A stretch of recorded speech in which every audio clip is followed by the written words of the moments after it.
ஸ்கந்த புராணத்தில் உள்ள வைசாக மாச மகாத்மியம் 20ஆம் அத்தியாயம். பாகவத தர்மங்கள். வேடன் கூறினார், ஜீவர்கள் அதாவது தனிப்பட்ட ஆன்மாக்கள் ஆயிரக்கணக்கான கோடிகளில் இறைவனால் ஏன் படைக்கப்பட்டனர்? அவர்கள் வெவ்வேறு செயல்களிலும் பல்வேறு பாதைகளிலும் நாட்டங்களிலும் ஈடுபட்டிருப்பதைக் காணலாம். அவர்கள் நித்தியமானவர்கள். அவர்கள் ஒரே இயல்புடையவர்கள் அல்ல. மிகவும் புத்திசாலியே, அது ஏன் அப்படி? எல்லாவற்றையும் எனக்கு உண்மையாக விரிவாக விவரிக்கவும். நான் அதை மனதார கேட்டுக்கொள்கிறேன். சங்கரர் கூறினார், உண்மையில் ஜீவர்களின் குழுக்கள் ரஜஸ், சத்வ மற்றும் தமஸ் ஆகியவற்றை அவர்களின் குணங்களாக கொண்ட 3 வகைகளாகும். ரஜஸ்கள் ராஜச செயல்களை செய்கின்றன, தமஸ்கள் தாமச செயல்களை பின்பற்றுகின்றன, சத்வங்கள் சாத்விக செயல்களை பின்பற்றுகின்றன. சில நேரங்களில் குணங்கள் ஒரு பிறவியிலிருந்து இன்னொரு பிறவிக்கு இடம்பெயரும் போது வேறுபாடுகள் ஏற்படுகின்றன. இதன் காரணமாக அவர்கள் உயர்ந்த மற்றும் தாழ்ந்த வகையான செயல்களை செய்து அதன் பலனை அனுபவிக்கிறார்கள். சில சந்தர்ப்பங்களில் அவர்கள் மகிழ்ச்சியை பெறுகிறார்கள், சில சந்தர்ப்பங்களில் அவர்கள் துன்பங்களை அனுபவிக்கிறார்கள், சில சந்தர்ப்பங்களில் அவர்கள் இரண்டையும், மகிழ்ச்சி மற்றும் துன்பம், அவற்றை பெறுகிறார்கள். தங்கள் பங்கு குணங்களில் உள்ள வேறுபாட்டின் காரணமாக அவர்கள் இவற்றை அடைகிறார்கள். 3 குணங்களால் கட்டுப்பட்ட இந்த ஜீவர்கள் பிரகிருதியில் நிலைத்திருக்கிறார்கள். செயல்களின் பலன்களை பொறுத்தவரை பன்முகத்தன்மை குணங்கள் மற்றும் கர்மங்களுக்கு ஏற்ப நிகழ்கிறது. மீண்டும் இந்த நபர்கள் அதாவது தனிப்பட்ட ஆன்மாக்கள் பிரகிருதியையும் குணங்களுடன் இணக்கத்தையும் அடைகிறார்கள். தெளிவற்றது பிரகிருதியில் நிலைத்திருப்பவர்களும் அதை பின்பற்றுபவர்களும் பிரகிருதியால் உற்சாகம் அடைகிறார்கள். மேலும் அபிமூர்ச்சிதாக அவர்கள் பிரகிருதியை தங்கள் இலக்காக அடைகிறார்கள். பிரகிருதிக்கு எதிர்ப்பு என்ற கேள்விக்கே இடமில்லை. தாமசர்கள், ஆதிக்க தமோ குணத்தை கொண்டவர்கள் பெரும்பாலும் பலியையும் துயரத்தையும் அனுபவிக்கிறார்கள். அவர்கள் எப்போதும் தாமச நாட்டங்களையும் செயல்களையும் கொண்டுள்ளனர். அவர்கள் இரக்கமற்றவர்கள் மற்றும் கொடூரமானவர்கள். வெறுப்பால் மட்டுமே செயல்படுத்தப்படும் உலகில் அவர்கள் வாழ்கிறார்கள். ராட்சசர்களில் தொடங்கி பிசாசங்களில் முடியும் உயிரினங்கள் தாமச இலக்கை அடைகின்றன. ரஜச குணத்தின் ஆதிக்கம் கொண்டவர்கள் கலவையான மனநிலையை கொண்டவர்கள். அவர்கள் பாவங்களையும் புண்ணிய செயல்களையும் செய்கிறார்கள். புண்ணிய செயல்களின் விளைவாக அவர்கள் சொர்க்கத்தை அடைகிறார்கள். பாவங்களால் சில இடங்களில் துன்பங்களை அனுபவிக்கிறார்கள். எனவே இந்த துரதிருஷ்டவசமானவர்கள் இந்த உலகில் மீண்டும் மீண்டும் வந்து செல்கிறார்கள். புண்ணிய செயல்களை செய்ய பழகியவர்கள் கருணை உள்ளவர்கள், உண்மை உள்ளவர்கள் மற்றும் பொறாமை இல்லாதவர்கள் சாத்விகர்கள். அவர்கள் சத்வ வகை நல்ல இயல்பு செயல்பாடுகளை தொடர்ந்து பின்பற்றுகிறார்கள். மிகுந்த பராக்கிரமம் கொண்டவர்களும் மாசுக்கள் இல்லாதவர்களும் குணங்கள் நீங்கும் போது மேல் நோக்கி செல்கிறார்கள். இவ்வாறு வெவ்வேறு செயல்களுக்கு வெவ்வேறு உணர்வுகளும் வெவ்வேறு முறைகளும் இருக்கும். மகா பகவானான பகவான் ஸ்ரீ மகாவிஷ்ணு தனது சொந்த வடிவத்தை அடைவதற்காக அவர்களின் உள்ளார்ந்த குணங்கள் மற்றும் கர்மங்களுக்கு ஏற்ப செயல்களை செய்ய வைக்கிறார். ஸ்ரீ மகாவிஷ்ணு பூர்ணகாமன், எல்லா ஆசைகளையும் அடைந்தவர் என்பதால் அவரிடம் வைசம்யமோ பழ விநியோகத்தில் சமத்துவமின்மை அல்லது பாரபட்சமோ இல்லை. நைர்கிருண்யமோ இரக்கமின்மை இல்லை. அவர் பாரபட்சமின்றி படைப்பு, உணவு மற்றும் அழிவு வேலைகளை செய்கிறார். அவர்கள் அனைவரும் தங்கள் சொந்த குணத்திற்கு ஏற்ப தங்கள் செயல்களின் பலனை பெறுகிறார்கள். ஒரு மேகம் ஒரு தோட்டத்தில் நடப்பட்ட அனைத்து மரங்களின் மீதும் சமமாக மழை பொழிகிறது. இதேபோல் ஒரே கால்வாய் அனைத்து மரங்களுக்கும் ஒரே மாதிரியான தண்ணீரை வழங்குகிறது. எனவே தோட்டத்தை நட்டவரை எந்த வகையிலும் பாரபட்சம் மற்றும் இரக்கமற்ற தன்மை என்று நாம் குற்றம் சாட்ட இயலாது. வேடன் விசாரித்தார், முனிவரே, முழுமையாக அனுபவித்த இந்த நபர்களின் ரட்சிப்பு எப்போது பலனளிக்கும்? இது படைப்பின் நேரத்திலா அல்லது நிறுவப்பட்ட ஒழுங்கின் அழிவிலா அல்லது படைப்பு மற்றும் அழிவின் சந்திப்பிலா அல்லது நிலையான நிலையின் போது ஏற்படுமா? பிராமணரே, இதை விரிவாக விளக்கி இறைவனின் செயல்களை எனக்கு விவரிக்கவும். சங்கரர் கூறினார், 4 யுகங்களின் 1000 தொகுப்புகள் பிரம்மதேவரின் நாள் என்று அழைக்கப்படுகின்றன. அவருக்கு ஒரே கால அளவு கொண்ட ஒரு இரவும் உள்ளது. பகலும் இரவும் சேர்ந்து ஒரு முழு பகலை உருவாக்குகிறது. இது போன்ற 15 முழு நாள்கள் ஒரு பக்ஷத்தை 15 நாள்கள் உருவாக்குகின்றன. ஒரு மாதம் அத்தகைய 2 பக்ஷங்களை கொண்டுள்ளது. 2 மாதங்களை ஒன்றாக ஒரு ருத்து பருவம் என்றும் 3 ருதுக்கள் சேர்ந்தது ஒரு அயனத்தை உருவாக்குகின்றன என்றும் அவர்கள் அழைக்கிறார்கள். 2 அயனங்கள் ஒரு வத்சரத்தை அதாவது ஒரு வருடத்தை உருவாக்குகின்றன. 100 ஆண்டுகள் கடந்து சென்றால் அது பிரம்மதேவரின் ஒரு கல்பம் என்று அழைக்கப்படுகிறது. வேதங்களை அறிந்தவர்களின் கருத்துப்படி பிரளயத்தின் கால அளவு ஒரு பிரம்ம கல்பத்தை போல அவ்வளவுதான். பிரளயம் அழிவு 3 வகையாகும். மனுவின் காலத்தில் மானவம் முழுமையடைகிறது.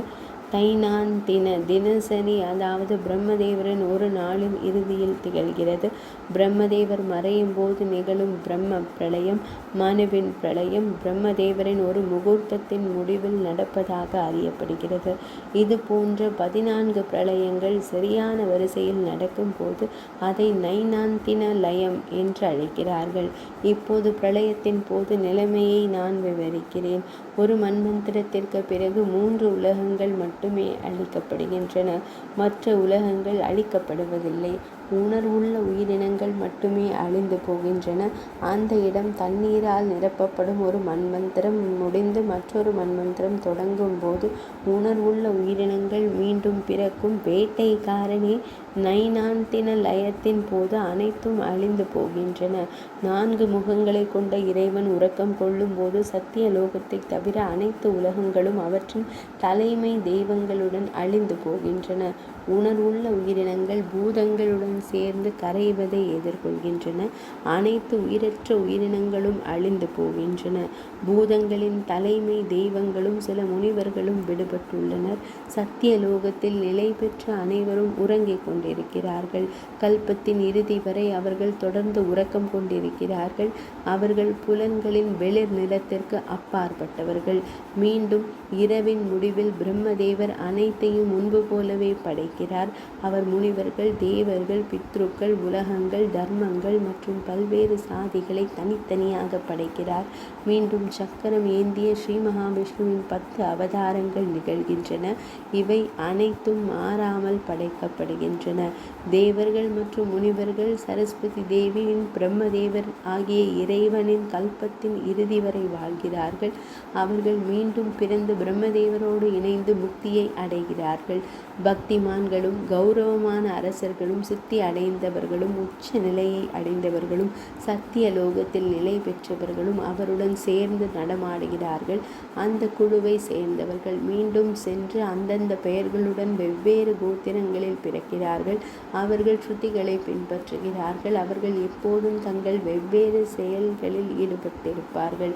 கலியுகம் முடியும் போது அனைத்து தைத்தியர்களையும் அவர்கள் முக்தி பெறும்போது ஏற்படுகிறது. அதை பொறுத்தவரை நரகத்தை தங்கள் வசிப்பிடமாக கொண்டவர்கள் கலியுடன் சேர்ந்து தங்கள் இலக்கை அடைகிறார்கள். தங்கள் குழுவினும் மற்றவர்கள் தங்கள் கர்மாவின்படி மீண்டும் பிறந்து பின்னர் அந்தந்த கடமைகளை செய்கிறார்கள். இப்போது நான் பிரம்மதேவர் உள்பட தேவர்களின் படைப்பு நேரம் மற்றும் முக்தி நேரம் குறித்து கூறுகிறேன். கவனமுள்ள மனதுடன் கேளுங்கள். தேவர்களின் இறைவனின் ஒரு கண் சிமிட்டல் பிரம்மதேவரின் கல்பத்திற்கு சமமாக கருதப்படுகிறது. அதன் முடிவில் தேவர்களின் முகடு மணியான இறைவனின் கண்கள் திறக்கப்படுகின்றன. விழி சிமிட்டலின் முடிவில் தனது வயிற்றில் இருக்கும் உலகங்களை படைக்க வேண்டும் என்ற ஆசை அவருக்கு ஏற்படும். பின்னர் அவர் தனது வயிற்றில் உள்ள பல ஜீவ குழுக்களை படைக்க தகுதியான ஜீவர்களை, விடுதலை பெற்றவர்களை மற்றும் லிங்க பங்கத்தை நுட்ப உடலின் அறிவு லிங்கேஸ்வரர் சந்தித்த அனைவரையும் காண்கிறார். தூக்கத்தில் இருப்பவர்கள், பாதையில் இருப்பவர்கள், ஸ்ருதிஸ்ததா இருளில் மூழ்கியவர்கள், பிரம்மதேவரில் தொடங்கி மனுக்கள் வரை முந்தைய கல்பத்தில் நுட்பமான உடலின் முறிவு ஏற்பட்டவர்களை, தனிப்பட்ட ஆன்மாக்கள், உயிருள்ள விடுதலை பெற்றவர்கள், விடுதலை அடைந்தவர்கள், முந்தைய கல்பத்தில் பிரம்மதேவரில் தொடங்கி மனுக்கள் வரை விடுதலை பெற்றவர்கள், பகவான் ஸ்ரீ மகாவிஷ்ணுவின் வயிற்றில் தங்கி இன்னும் தியானத்தில் மூழ்கியுள்ளனர். கண்களை திறக்கும் காலத்தில் ஆரம்ப பகுதியில் இறைவன் குணங்களின் 4 மடங்கு வெளிப்பாட்டை வியூகஸ் ஏற்றுக்கொள்கிறார். முந்தைய நல்ல குணங்களின் குவிப்பின் அடிப்படையில் அவரோடு வாசுதேவர் மூலம் பிரம்மதேவருக்கு சாயுஜ்ய வகை முக்தியை வழங்குகிறார். இது வியூக தெளிவற்ற வெளிப்பாடாகும். அதன் பிறகு யதார்த்தத்தை அறிந்த உன்னத ஆன்மாக்களுக்கு சாயுஜ்யத்தை வழங்குகிறார். பின்னர் இறைவன் சிலருக்கு சாரூபியத்தையும் மற்றவர்களுக்கு சாமீபியத்தையும் இன்னும் சிலருக்கு சாலோக்கியத்தையும் வழங்குகிறார். அதன் பிறகு பகவான் ஜனார்த்தனர் அனிருத்தரின் என்று அழைக்கப்படும் வெளிப்பாடு கட்டுப்பாட்டில் இருந்த அனைத்து உலகங்களையும் உளவு பார்த்தார். அவற்றை பிரத்யும்னரிடம் ஒப்படைத்து அவை படைப்பின் மீது நாட்டம் கொண்டார். நல்ல குணங்களின் முழு நிரப்பியுடன் கூடிய 4 மடங்கு வடிவங்களின் மூலம் வாசுதேவரில் தொடங்கி ஹரன் முறையே மாயா, ஜயாகிருதி மற்றும் சாந்தியை மணந்தார். அவர்களுடன் இணைந்து 4 வடிவ வெளிப்பாட்டின் இயல்பின் இறைவன் பன்முக செயல்கள் மற்றும் மனோபாவங்களின் உலகத்தை உருவாக்குகிறார். இருப்பினும் அவரே பூர்ண காமன், எல்லா ஆசைகளையும் உணர்ந்தவர், உன்மேஷத்தின் கண்களை திறப்பது. முடிவில் பகவான் ஸ்ரீ மகாவிஷ்ணு மீண்டும் யோக மாயையை நாடினார். வியூகத்தில் வெளிப்படும் சங்கர்ஷன் மூலம் அவர் அசையும் மற்றும் அசையாத உயிரினங்களை கொண்ட இந்த பிரபஞ்சத்தை அளிக்கிறார். இவ்வாறு சிந்திக்கக்கூடிய பெரிய ஆத்மாவின் ஒவ்வொரு செயலும் விவரிக்கப்பட்டுள்ளது. எதை நினைத்து பார்க்க முடியாது என்பது பிரம்மதேவர் உள்பட யோகிகளால் கூட கற்பனை செய்யவோ அல்லது கருத்தரிக்கவோ மிகவும் கடினம். வேடன் கூறினான், பாகவதம் இறைவனுக்குரிய சடங்குகள் யாவை? விஷ்ணு மகிழ்ச்சி அடைவதன் மூலம் அவை யாவை? அவற்றை குறித்து இப்போது கேட்க விரும்புகிறேன். முனிவரே, அவற்றை எனக்கு விவரமாக கூறுங்கள். சங்கரர் கூறினார், சாத்வீகராக இருக்க வேண்டும் என்பதை அறிந்து கொள்ளுங்கள். நல்லவர்களுக்கு உதவியாக இருக்கும், யாராலும் கண்டிக்கப்படாத மன தூய்மை இருக்கும் ஒரு தர்மம். தர்மம் சாத்விகம் என்று அவர்கள் அறிவார்கள். ஸ்ருதிகள் மற்றும் ஸ்மிருதிகளில் விதிக்கப்பட்டுள்ள தர்மம் அது தீவிர ஆசைகளால் உலக இன்பங்களுக்காக ஈடுபடுத்தப்பட்டாலும் உலக நோக்கங்களுக்கு விரோதமாகவும் இல்லாவிட்டால் அந்த தர்மங்கள் சாதிகள் மற்றும் வாழ்க்கையின் நிலைகளுக்கு ஏற்ப 4 வகைகளாகும். அவை நித்தியங்கள், சந்தியா பிரார்த்தனைகள் போன்ற அன்றாட கடமைகள், நைமித்திகங்கள், வானியல் நிலைகள் மற்றும் பிற காரணங்களால் ஏற்படும் மற்றும் காமியங்கள் குறிப்பிட்ட இலக்குகளை அடைவதற்காக செய்யப்படும் என 3 குழுக்களாக வகைப்படுத்தப்படுகின்றன.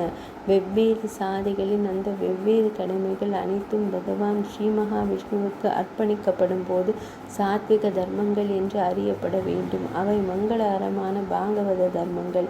மற்ற தலைமை தெய்வங்களுடன் கூடிய புனித சடங்குகள் ராஜச வகையை சேர்ந்தவை, ராஜசர்களாக கருதப்படுகின்றன. நல்லவர்களால் கண்டிக்கப்பட்டு மற்றவர்களுக்கு வன்முறை மற்றும் காயத்தை ஏற்படுத்தும் யக்ஷர்கள், ராட்சசர்கள், பிசாசர்கள் போன்றவர்களை தலைமை தெய்வங்களாக கொண்ட துஷ்ட மற்றும் கொடூரமான சடங்குகள் தாமசர்கள், தமோ குணத்தை அடிப்படையாக கொண்டவை என்று அழைக்கப்படுகின்றன.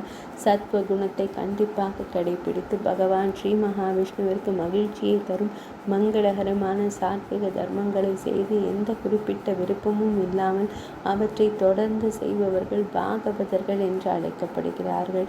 பகவான் ஸ்ரீ மகாவிஷ்ணுவின் மீது எப்போதும் மனம் பற்று உடையவர்கள், நாக்கில் இறைவனின் நாமம் உள்ளவர்கள், இதயத்தில் இறைவனின் பாதங்களில் நிலைத்திருப்பவர்கள் உண்மையில் பாகவதர்கள்.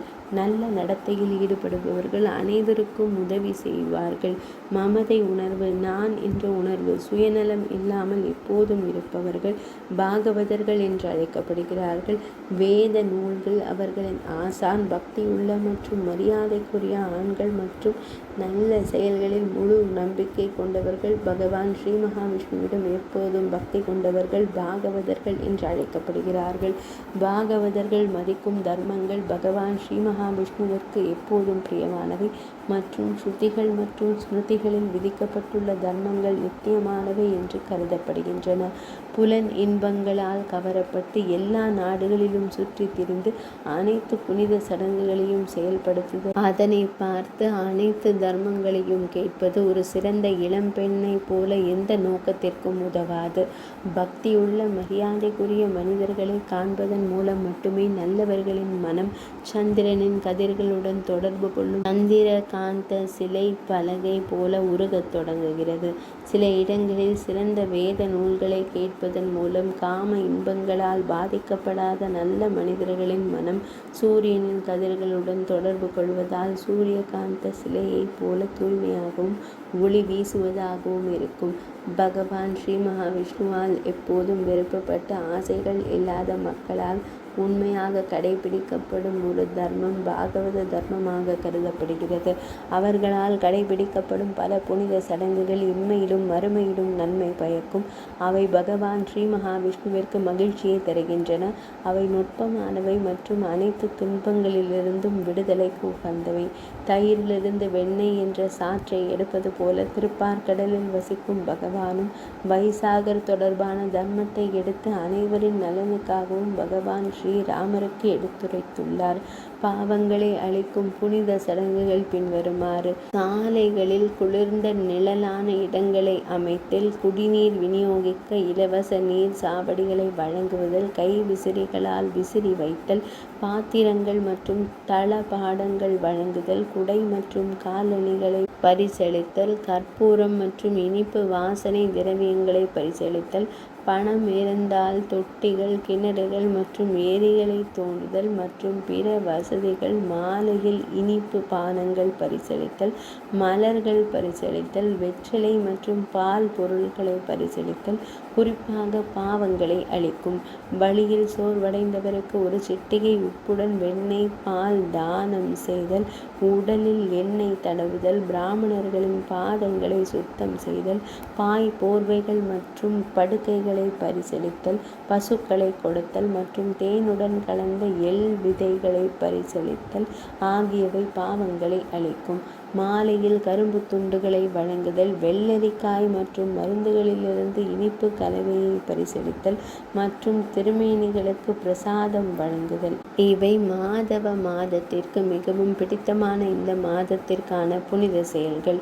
ஒரு பக்தர் அதிகாலையில் சூரிய உதயத்தில் புனித நீராட வேண்டும்.